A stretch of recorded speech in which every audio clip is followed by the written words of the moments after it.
Welcome back everyone to What If Goku Married Suno Part 9. Now, I'm not really back from my hiatus, so to speak, as far as I'm aware right now, anyway. So the next video might be a while after this, just, letting you all know up front. Just managed to get enough time to get this together. So in the last part, we dealt with the arrival of the androids and the inevitable demise of Dr. Gero and Android 19, though 18, 17, and 16 were still released into the wild. And this time, they were the ones who ended up destroying the lab, alongside destroying the schematics for the androids too, making it impossible to make the remote deactivation device that Bulma makes in canon. But when we left off, our heroes were figuring out their next moves. Well, most of them anyway. Also, one thing I noticed in the last part, I had Krillin take the chip to Capsule Corp, but also on duty to move Goku. So to resolve this, I will say that Krillin caught up to Bulma and Tights' ship, since in Dragonball, ships are slower than the Z-Warrior's flight, very obvious, I know, and gave the chip to them then, explaining everything and that Gohan would be heading to Capsule Corp too, because I think by that point he would have also, yeah.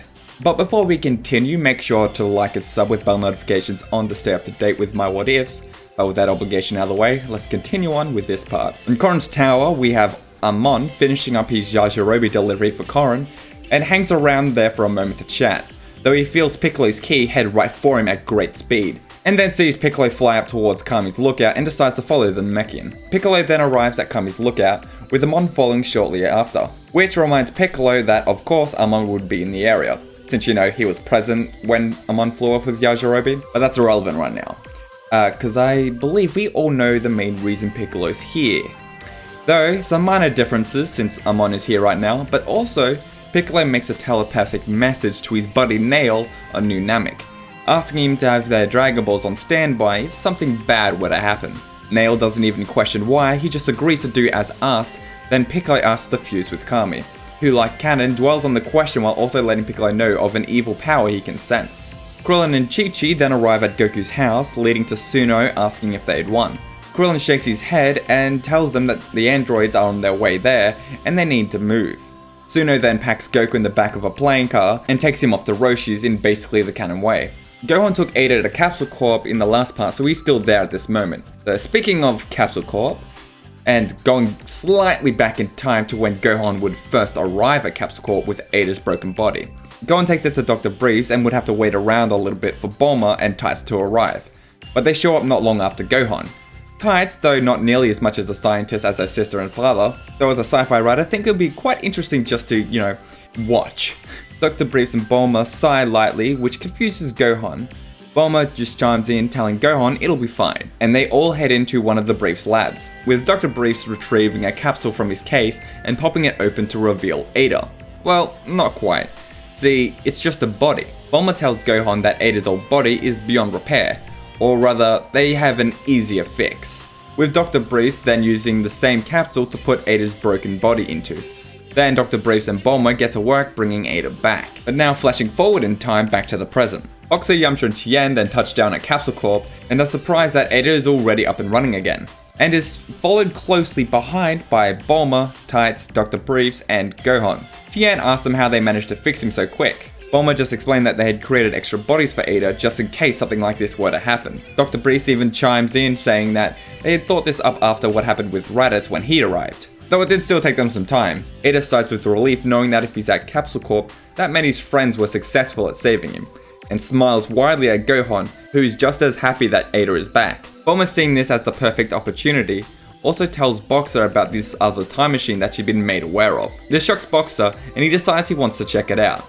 This time also being accompanied by Yamcha alongside Gohan and Bulma. But not Tien, as he parts ways here to head to Roshi's, because that's where Chaozu is right now, like canon. Vegeta, by the way, if anyone's wondering, he's just standing out in the middle of a wasteland mad as hell, just throughout all of this. Then we have Boxer, Gohan, Yamcha and Bulma arriving on scene to where the doppelganger time machine is, and they inspect it like canon, confirming while it definitely is Trunks' time machine, it's a lot older and it seemed to be controlled by some bug creature, if that egg and exoskeleton are to be believed.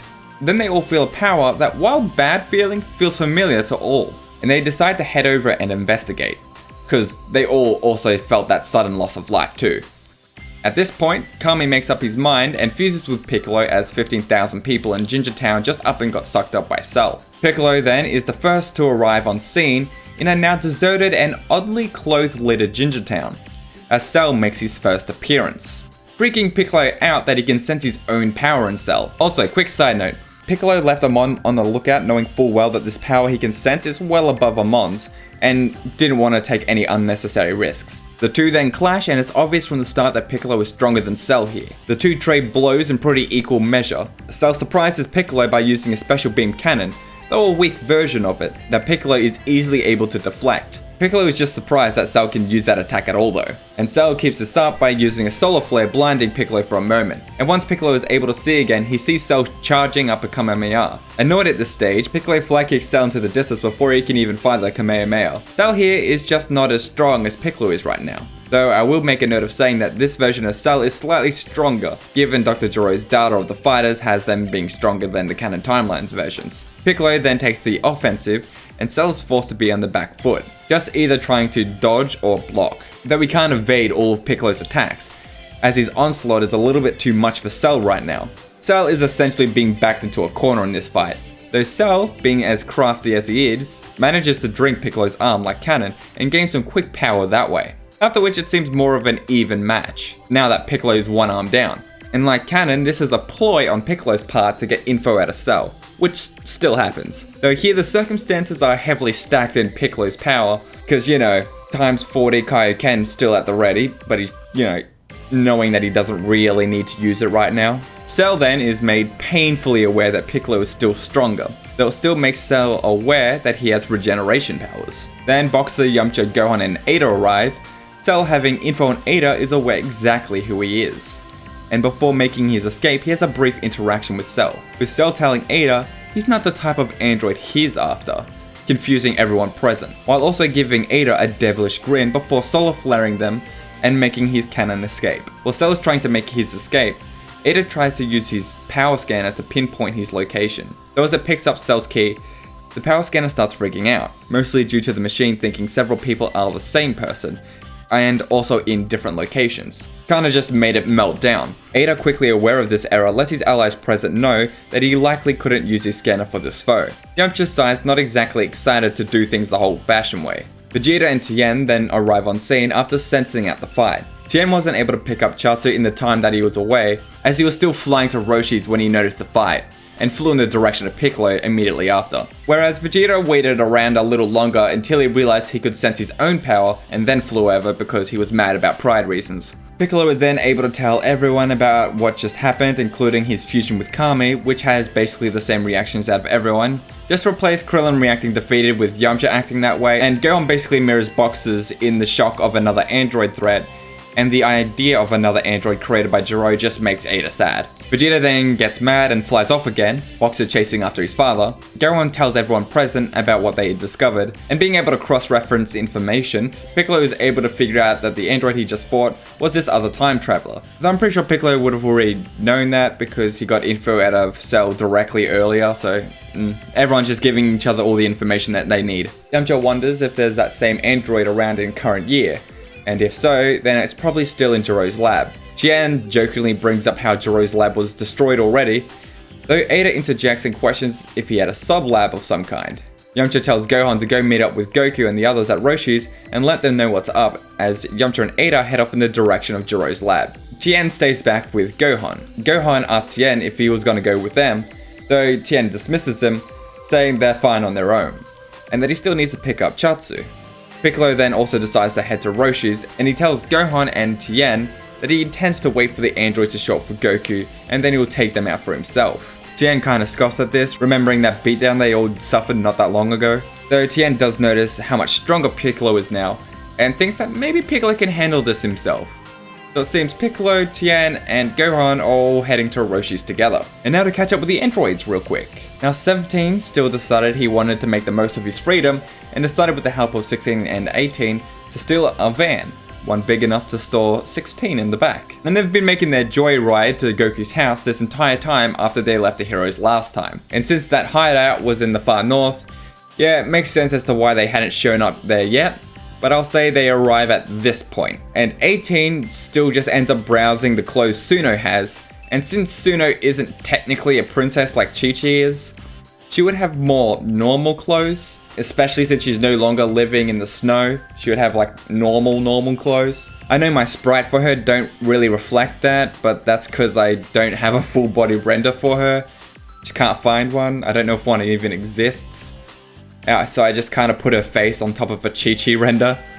So long story short, 18 ends up stealing some of Suno's clothes, but before they leave to go to their next destination, which is obviously Roshi's. Though 17 is still insistent on driving the car. Though given that Goku's house is closer to Roshi's than Jiro's lab was to Goku's, it won't take nearly as long to get there. Ada and Yamcha then arrive at Jiro's broken base and find his sub-lab, though are surprised since the tank that was holding the present cell had already been destroyed by the androids. Remember, the schematics were in the sub-lab. That's where Trunks found them in the original, Dragon Ball. And because they destroyed the schematics, they would have also ran into this cell creature thing. I don't really know if they would know, what it is, but I think they would know enough that it's related to Jiro that they'd still just destroy it without a second's hesitation. And personally, them not really knowing what it is makes it way funnier to me. And they're like, ew, what's that? Bam, just a boarded baby cell. And now, the moment I waited for when I was watching this for the first time on TV, because reruns and stuff like that, Goku's recovery, and also the fact I'm in fucking Australia. Suno goes in to check up on Goku, only to see he wasn't in his bed, and looks out the window to see Goku standing out on the beach, fully recovered, with a determined grin on his face. Since that entire time, Goku had been sensing out everything that had happened and is fully aware of the circumstances. Though, that's about all I've got time for now. Sorry again about how inconsistent I am. I find it difficult balancing this stuff in my real life. I made a post about it a while ago, about being going to counseling. Mostly just help me cope with my own brain. But I'll be okay. I'm still here, still rocking and rolling. I just wanted to make it very clear to you guys if I disappear for a month or longer. First of all, I'm sorry, and two, it's to me it's very clear evidence of that imposter syndrome, that kind of thing. So, at least to me, anyway. Because anytime I start looking good numbers wise, I just kind of stop. Because on some level, I just kind of don't feel like I deserve this cool thing that I have. So that's part of why I'm doing the counseling thing too. But I got sidetracked a little bit. So yeah, if I disappear for a month or longer, I want to tell you that I'm not going to be gone forever. Sometimes everything just kind of gets too much for me, and I feel like I need to disconnect. When I disappear, I don't disappear just from YouTube. I don't even message my friends half the time, of that time. I disappear from my friends for quite a bit of that time. Very self-destructive behavior in that. Just telling you, I'm working on it. It's just not one of those easy things to work on. But that's kind of a personal update, given that I kind of feel like I owe one, given my inconsistencies. But with that out of the way, if you did like this, make sure to like and sub with the notifications on to stay up to date with my what ifs. But with that done, I've been the Dragonball What If Bro, and I will see you guys next time. Hopefully sooner rather than later, hey boys?